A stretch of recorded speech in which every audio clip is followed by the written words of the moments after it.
Hello and welcome to a poorly drawn movie review of The Hunger Games Mockingjay Pt2. Unlike Mockingjay Part 1, Part 2 managed to pace itself pretty well. There's enough action to keep the viewer involved, but frequent enough breaks to cram in a cheesy story.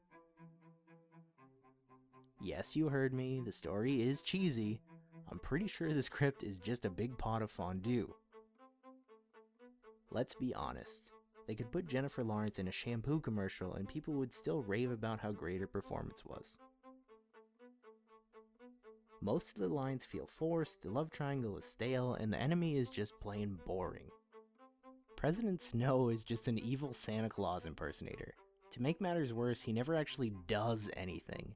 He just sits in his mansion all day and records public service announcements. The story is slightly saved by the conflict between President Coin and Katniss. At least Coin requires some thought to figure out. But, of course, the rebels can't just assault the Capitol head on, so they have to sneak around, which is boring. Also, even when Katniss changes clothes, she still carries her bow around everywhere. She's one of the only people in the entire series to ever even touch a bow. Don't you think that she would stand out?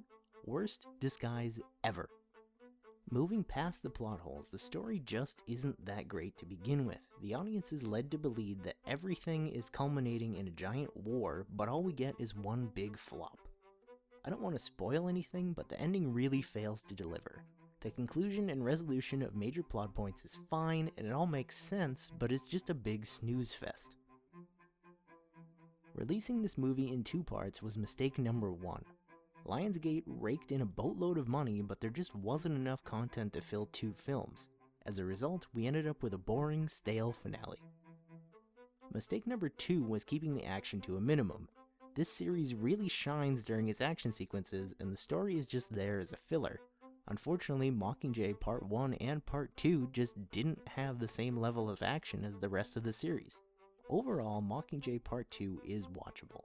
If you've already seen the others, you'll probably want to see how the story ends. It's not great, but it's also not awful. However, if you aren't invested in the series, your time would probably be better spent elsewhere.